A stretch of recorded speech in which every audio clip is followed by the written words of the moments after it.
Dios ha sido bueno, bueno es Dios.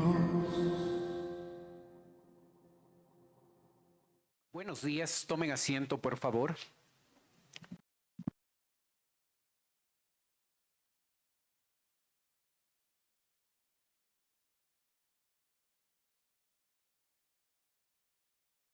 Primera Timoteo capítulo 6 en su Biblia, por favor. Primera Timoteo capítulo 6, los dos primeros versículos. Hemos observado una extensa sección de cuáles son nuestros deberes hacia los demás. Y los dos primeros versículos del capítulo 6 concluyen esta sección, cuál debe ser nuestros deberes con nuestros jefes. Observe capítulo 6. Todos los que están bajo el yugo de esclavitud tengan a sus amos por dignos de todo honor, para que no sea blasfemado el nombre de Dios y la doctrina. Y los que tienen amos creyentes, no los tengan en menos por ser hermanos, sino sírvanles mejor, por cuanto son creyentes y amados los que se benefician de su buen servicio. Esto enseña y exhorta. La sociedad del primer siglo tenía en su estructura una institución llamada la esclavitud.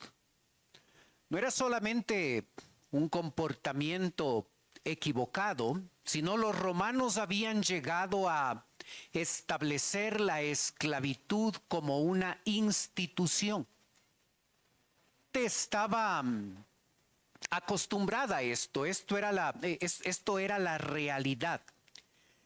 La esclavitud describe una especie de relación laboral donde el amo tiene toda la autoridad y el esclavo debe cumplir todo su trabajo sin recibir ningún tipo de salario.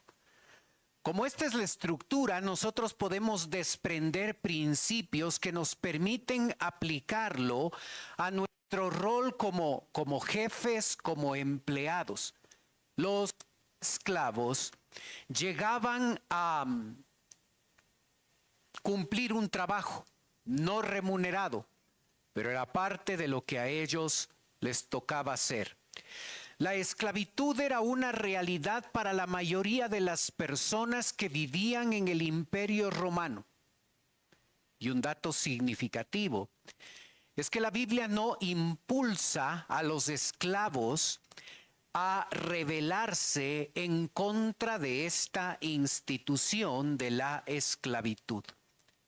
El amo tenía el poder casi absoluto sobre sus esclavos.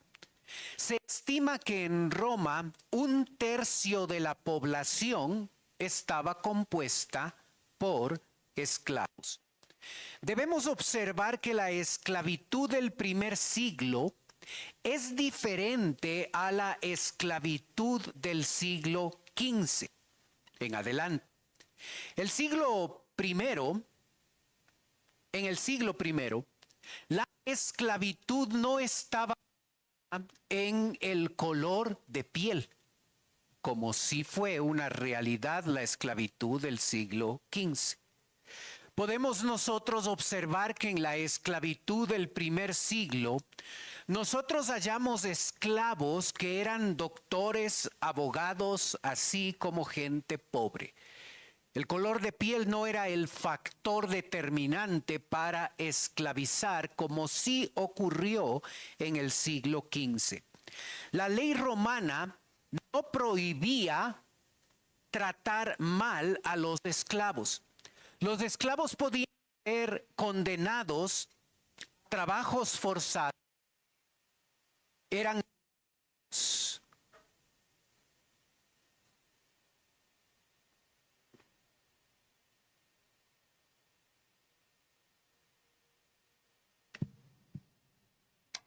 eran azotados, eran algunos marcados en su frente para determinar qué esclavos eran ladrones y fugitivos.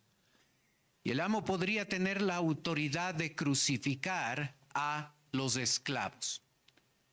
Debemos darnos cuenta cuál era la realidad histórica del primer siglo para que estos dos versículos que están aquí tengan el impacto que deben tener en nuestra comprensión. La esclavitud no era solamente destinada a los esclavos con trabajos rudos y trabajos difíciles.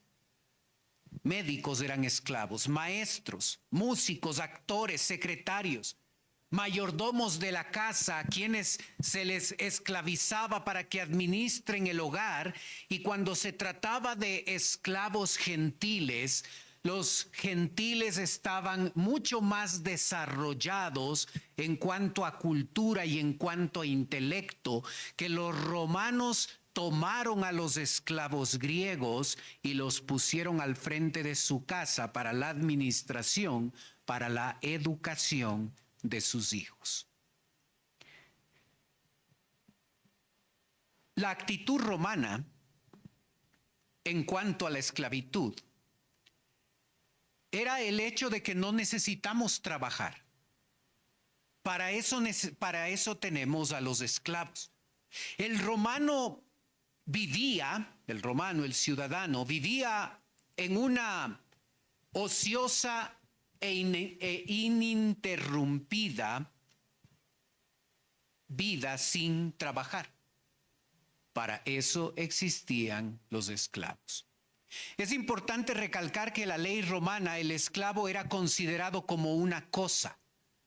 No tenía derechos, no tenía voluntad, debía cumplir el capricho de su amo.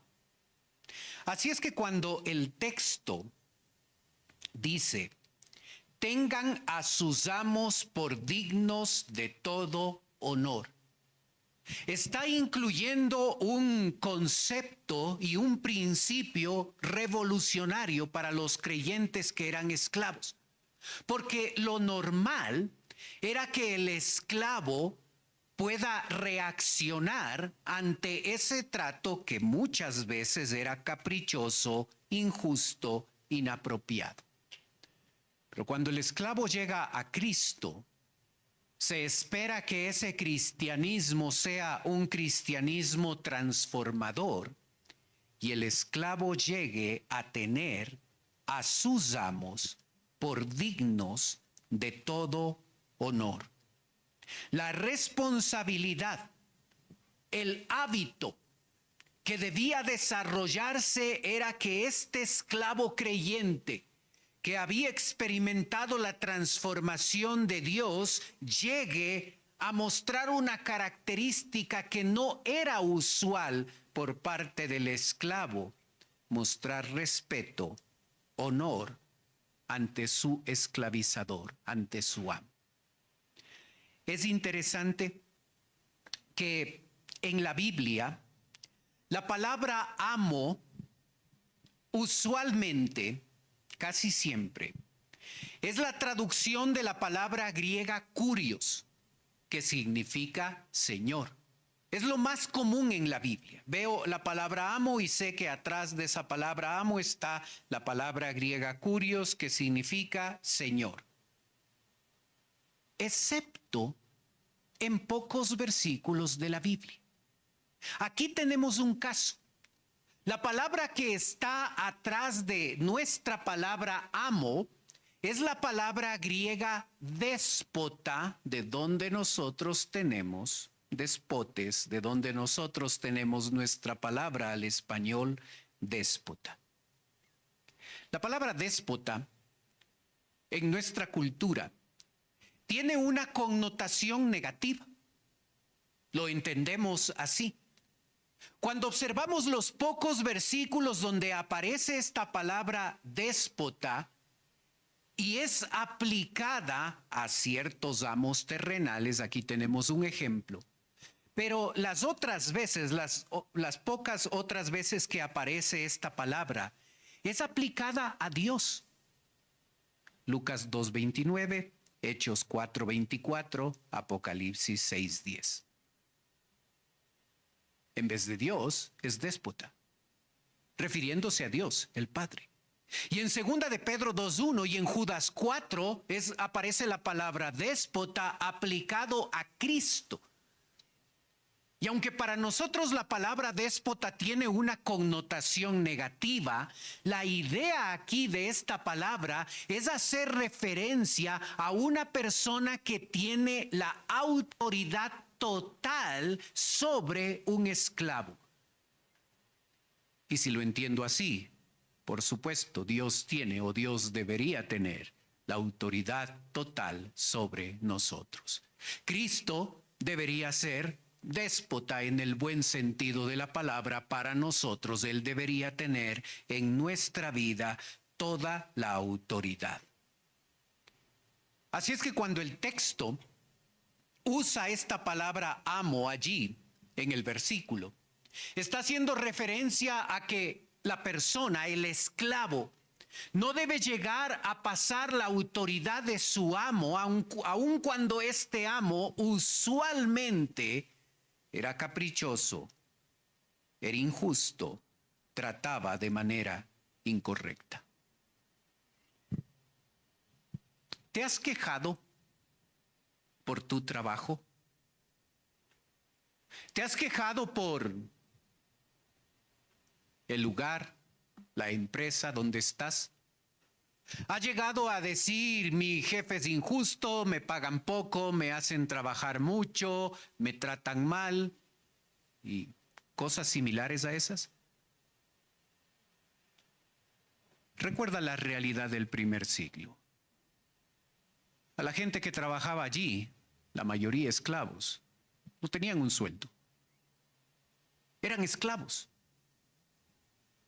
Así es que la próxima vez que me voy a quejar por mi trabajo, por mi jefe, por mi sueldo, por cualquier cosa, debo ponerme en los zapatos del primer siglo y observar cuál era la realidad de la gente que trabajaba en ese tiempo. Los doctores, los médicos, los abogados, la gente pobre trabajaba, no tenía sueldo, era un esclavo en esos lugares y estaba sometido al capricho, al maltrato y a circunstancias difíciles de amos que abusaban de su autoridad en la vida de esos esclavos. Lo interesante es que no hay ni un solo versículo en la Biblia donde Dios empuje a estos creyentes esclavos a la subversión, a oponerse a estos amos, a oponerse a la injusticia, a eliminar la institución de la esclavitud. Con el paso del tiempo, el cristianismo va a jugar un papel súper importante en el derrocamiento de esta institución llamada esclavitud. Porque cuando más creyentes entienden que debemos amarnos unos a otros y no hay diferencia entre nosotros, esa perspectiva va a ser un elemento que derroque completamente la institución de la esclavitud. Y va a volver a aparecer recién nuevamente en el siglo XV con otras características diferentes. ¿Qué espera Dios de nosotros? Todos los que están bajo el yugo de esclavitud tengan a sus amos por dignos de todo honor. Dios espera que nosotros respetemos a nuestros amos, que Dios respetemos a nuestros jefes. La Biblia dice, criados, estad sujetos con todo respeto a vuestros amos, no solamente a los buenos y afables, sino también a los difíciles de soportar. Es nuestro papel como creyentes mostrar ese cristianismo verdadero donde no se ve solo una diferencia aquí en la iglesia, aquí en medio de estas cuatro paredes, sino nuestro cristianismo trasciende este lugar y lo vemos de manera práctica en nuestros trabajos y observamos que una característica que nosotros poseemos como trabajadores es el respeto a nuestros jefes, aún a los difíciles de soportar. ¿Así se ve tu cristianismo allá afuera, en oficina? ¿O para los que trabajan estudiando en el colegio, en la universidad, en la escuela? ¿Así se ve nuestro cristianismo? ¿Se nota que somos creyentes que respetamos a la autoridad? Y aun cuando esa autoridad no lo merezca, aun cuando esa autoridad se parezca mucho a este tipo de amos del primer siglo, donde sean injustos, caprichosos, abusivos de su posición, no paguen lo justo, no hagan lo que deben hacer, aún allí nosotros como creyentes mostramos un cristianismo verdadero al siempre respetarlos, aun cuando ellos no lo merezcan. ¿Observas? ¿Para qué hacemos todo ese esfuerzo? ¿Para qué nosotros nos comprometemos con Dios a ser respetuosos con ellos? ¿Para qué nos puede mover a nosotros a tener ese compromiso en el trato a nuestros jefes de tener todo respeto, aun cuando ellos no lo merecen, aun cuando hay algunos que son injustos, irrespetuosos? Para que no sea blasfemado el nombre de Dios y la doctrina. ¿Observas? En primera instancia, no lo hago por ellos. En primera instancia lo hago por Dios. Yo quiero que ellos no tengan excusa. Yo quiero que mi comportamiento no levante una barrera para que ellos lleguen a Cristo. Quiero ser respetuoso porque quiero que Dios y su doctrina no sea blasfemada. Quiero mostrar un buen ejemplo, un buen testimonio, a veces muy difícil, a veces tragándonos ciertas palabras que podríamos decir cuando ellos son injustos, cuando ellos son caprichosos, cuando ellos incluso no cumplen la ley. ¿Te das cuenta cuál debe ser nuestra perspectiva? Yo voy a dar buen testimonio. Ese es mi compromiso con Dios. Y va a haber momentos donde es difícil. Sobre todo cuando hay jefes o hay profesores que son complicados, son injustos. Pero nosotros debemos tener el compromiso de respetar a nuestros jefes. Tienes un texto allí en la pantalla que dice: exhorto a los siervos a que se sujeten a sus amos, que agraden en todo, que no sean respondones, no defraudando, no ladrones, sino mostrándose fieles en todo, para que en todo adornen la doctrina de Dios nuestro Salvador. ¿Observas el texto? Exhorto a los siervos a que se sujeten a sus amos, a que agraden en todo, a que agraden en todo. Pastor, la Biblia me está diciendo que si yo quiero agradar a mi jefe, si usted le conociera a este Si usted le conociera a mi jefe, usted sabría que para agradarle, yo tengo que hacer cosas incorrectas. Porque él me ha pedido eso. Nosotros debemos definir las palabras de la Biblia en el contexto en el que aparecen. ¿Qué significa agradar en todo? No ser respondón, no ser ladrón, ser fiel. Eso significa agradar en todo. Observas el detalle. Esto debemos hacer siempre con la palabra. No definir frases ni palabras de acuerdo a nuestra opinión. Agradar en todo para mí significa esto. No importa qué piensas tú. Importa lo que dice la Biblia. ¿Qué significa agradar en todo? Agradar en todo significa no ser respondón, no ser ladrón, ser fiel en todo. Eso significa agradar. La Biblia se autodefine siempre. No necesita nuestra ingenio ni inteligencia. La Biblia es un libro que se define a sí mismo.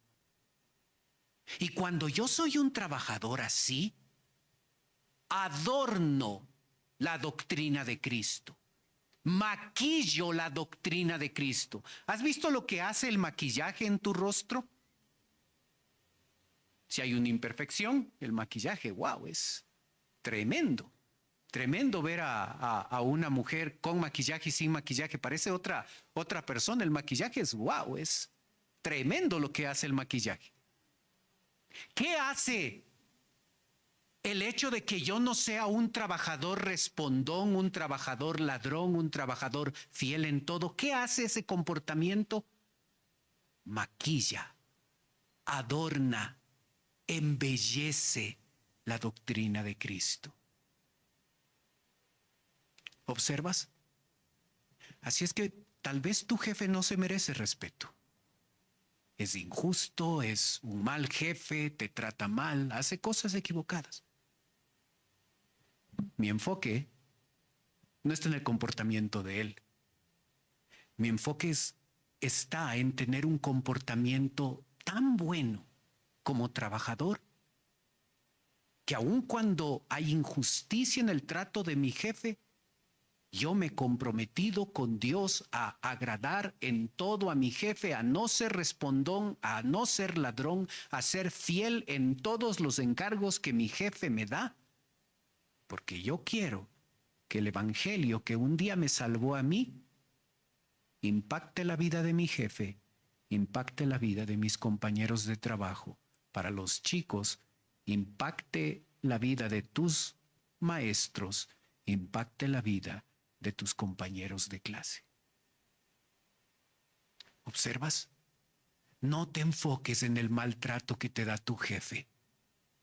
Enfócate en un comportamiento distinto que puedes tener y que puede ser tremendamente impactante para la vida de ese jefe injusto, de ese compañero de trabajo que se porta mal. Un segundo detalle en el verso 2 es cuando nuestros jefes son cristianos. Observa el texto. Y los que tienen amos creyentes, no los tengan en menos por ser hermanos, sino sírvanles mejor por cuanto son creyentes y amados, los que se benefician de su buen servicio. Esto enseña y exhorta. No los tengan en menos. Al jefe que es creyente no hay que darle menos respeto. Y es importante que ese es un imperativo, es una orden, no una sugerencia. No le des menos respeto porque es creyente. No debemos hacer eso, no porque son nuestros hermanos, sino más bien otro mandamiento: sírvanles mejor. Si soy un buen trabajador, debo ser mejor trabajador cuando mi jefe es un creyente.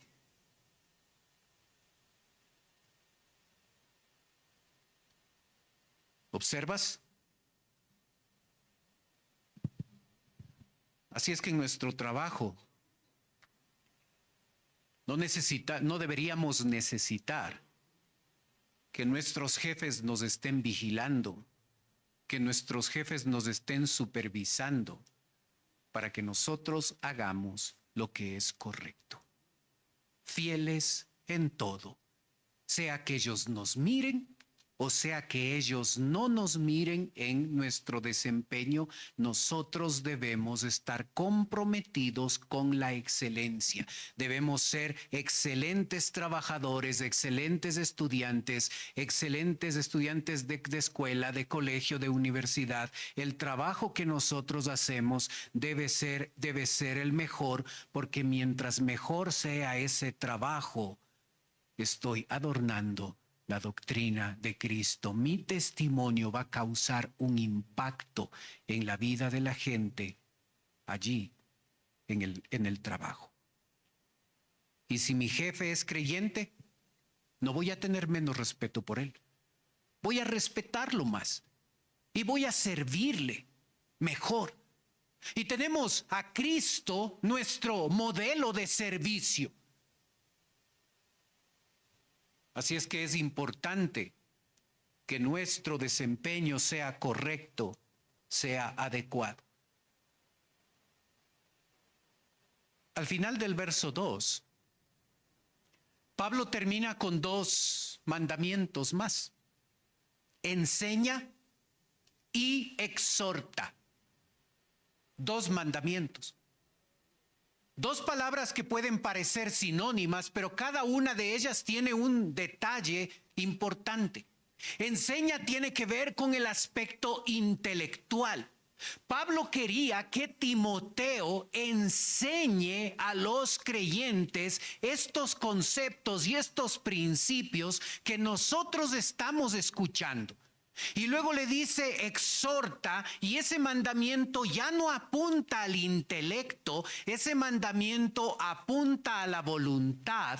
Así es que lo que el texto está diciendo es que nosotros debemos aprender a comportarnos como empleados en la forma en la que el texto nos muestra, y luego ese concepto teórico, esa información, esa comprensión que tenemos ahora de cómo debemos ser empleados, lo llevamos a la práctica, porque si la cosa se queda en la teoría, puedo comprender muy bien lo que debo hacer como empleado y hasta allí queda todo. Enseña, comprende los principios, entiende por qué un trabajador debe trabajar de esta forma. Pero ya que has comprendido, ya que has sido enseñado, ahora necesitas tomar esa información y llevarlo a la práctica y empezar a vivir de acuerdo a estos principios enseñados. ¿Observas? Un matiz más. Estos 2 verbos, enseña y exhorta, tienen la idea, transmiten el concepto. Continuamente enseña y continuamente exhorta. Esa es la idea. Así es que Timoteo debía hablar de esto, pero no era la única vez que debía hablar de este tema. Timoteo debía constantemente estar enseñando acerca de cómo un trabajador debe trabajar y cómo debe comportarse con su jefe, y constantemente debe estar motivando a las personas a que esos conceptos no se queden en la teoría, sino sean cosas prácticas en su vida, que lo lleven a la práctica. Esto continuamente enseña, esto continuamente exhorta. ¿Observas? Porque es una enseñanza y una exhortación que debe repetirse de manera continua.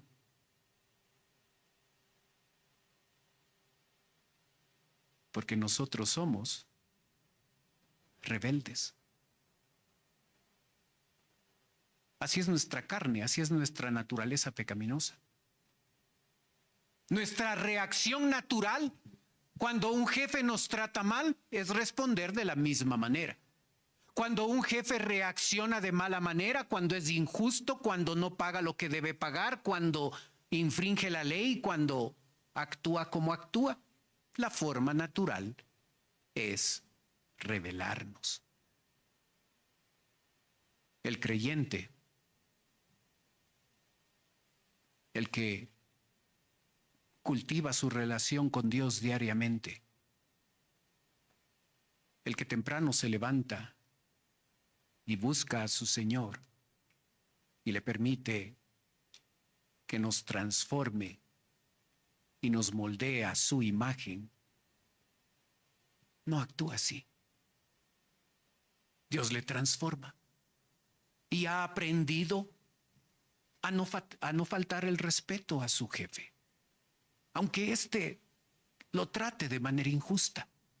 Porque este creyente que está caminando con el Señor ha aprendido a enfocarse no en la injusticia y en el maltrato que su jefe le da, ha decidido enfocarse en el buen ejemplo y cómo el ser un excelente trabajador puede adornar la doctrina de Dios, y esa forma de vivir debe llegar a impactar la vida.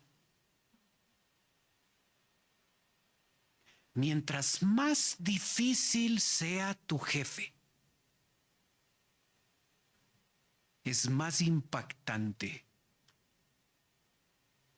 el testimonio que puedes dar. ¿Has observado? Mientras más oscura es la noche, una pequeña luz se destaca. Aquí, con algo de luz, un foco no alumbra mucho. Pero cuando hay oscuridad, la más pequeña luz se destaca. Y mientras más difícil sea tu jefe,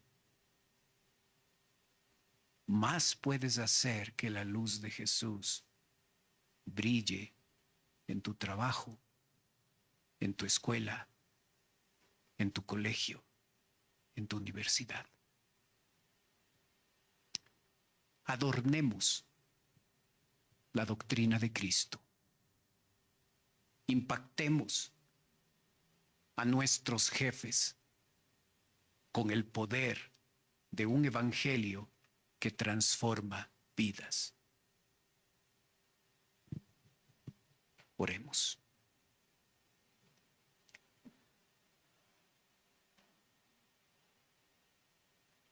Padre Celestial, queremos darte gracias por tu palabra, Señor. Cuán pertinente, cuán aplicable es ella para nuestra vida. Ayúdanos, Señor,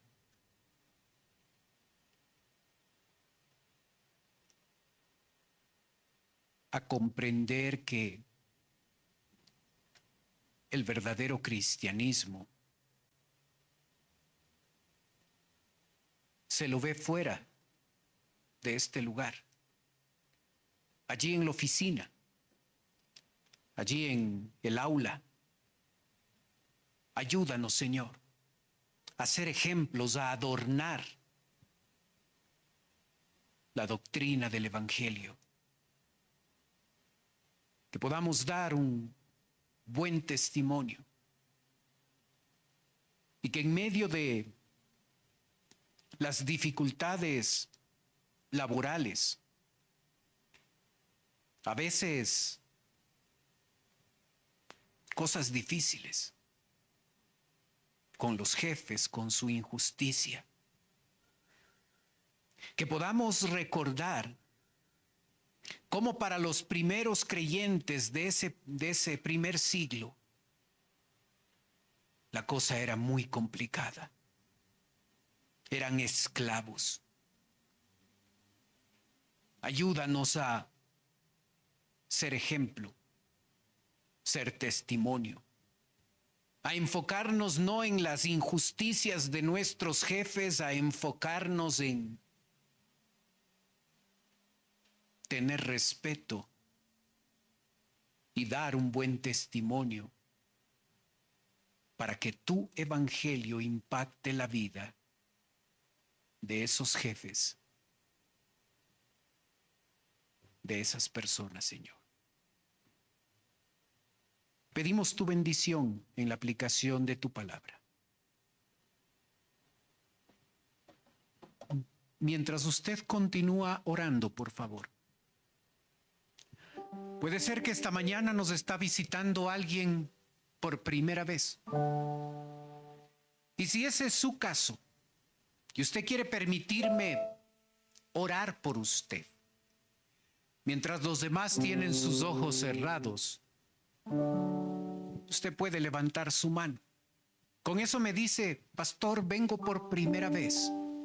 Ore por mí. ¿Hay alguien así con nosotros? Gracias, veo su mano. Gracias, veo su mano también. ¿Alguien más por primera vez con nosotros? Veo su mano también, gracias. ¿Alguien más? Con toda confianza.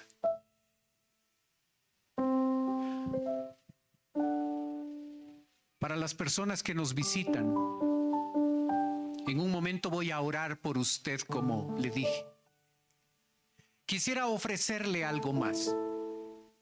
Totalmente voluntario. Por favor, no queremos que se sienta presionada, presionado. Si usted quiere, usted puede tomar sus cosas y puede pasar a la parte de abajo donde estoy yo. Si usted lo hace, una persona de nuestra iglesia se va a acercar, le va a llevar a un lugar privado y en ese lugar va a conversar un momento con usted. Los demás tienen sus ojos cerrados para que no le dé recelo, no le dé vergüenza de pasar. Pero si desea hacerlo, venga. Con toda confianza, denos la oportunidad de conversar un momento con usted. Si quiere pasar, hágalo, con toda libertad.